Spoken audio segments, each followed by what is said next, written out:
Update pembunuh ibu dan anak di Subang terbaru. Yosef rombak besar-besaran yayasan. Namun sebelum kita bahas, mohon subscribe channel ini dulu, agar kamu gak ketinggalan berita-berita menarik dari kami. Kalau sudah, mari kita lanjut.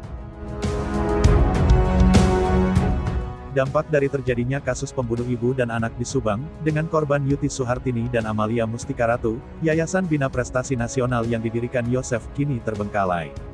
Kabar terbaru, Yosef yang kini menjadi salah satu saksi utama kasus pembunuh ibu dan anak di Subang, dengan korban istri dan anaknya itu, mulai bergerak membenahi yayasan.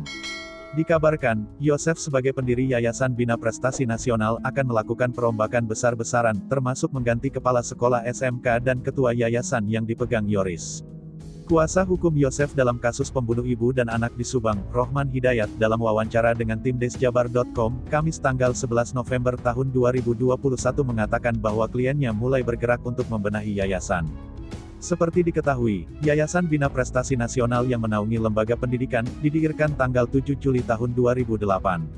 Dengan kepengurusan Yosef sebagai pendiri yayasan, Yoris ketua yayasan, Tuti Suhartini bendahara, dan Amalia Mustikaratu atau Amel, sebagai sekretaris yayasan.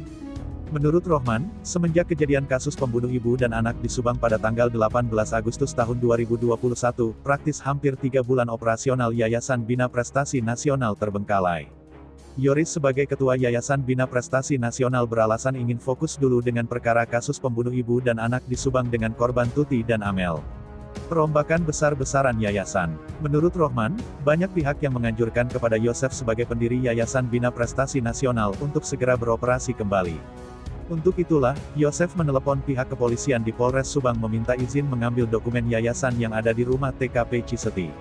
Pada tanggal 19 Agustus tahun 2021 itulah polisi dan Mulyana masuk ke rumah TKP selain membawa kucing milik almarhum Amel, juga membawa dokumen-dokumen yayasan.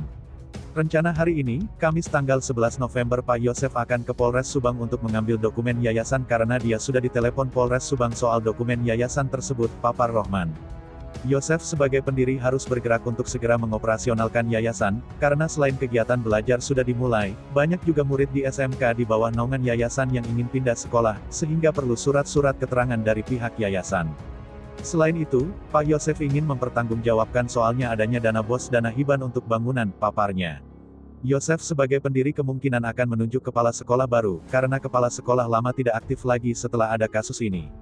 Selain itu, Yosef juga harus segera menunjuk bendahara baru pengganti almarhum Tuti Suhartini, agar proses penggajian para pegawai di yayasan bisa segera diselesaikan.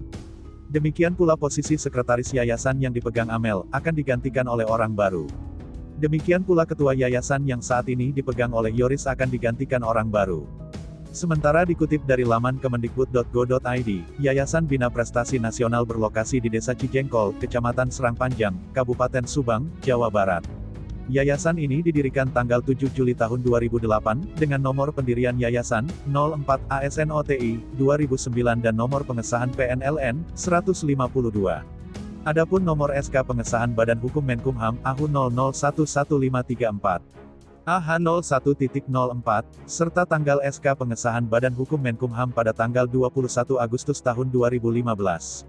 Kepengurusan, Pimpinan Yayasan, Yoris Raja Amaluloh, SA Operator Yayasan Amalia Mustikaratu. Yayasan Bina Prestasi menaungi lembaga pendidikan SMP dan SMKS Nasional Serang Panjang di Kecamatan Serang Panjang, Kabupaten Subang. Yayasan Bina Prestasi Nasional yang berada di Desa Cijengkol, Kecamatan Serang Panjang, Kabupaten Subang, Jawa Barat. Gimana menurut kalian? Terima kasih telah menyimak video ini, jangan lupa like, komen dan subscribe.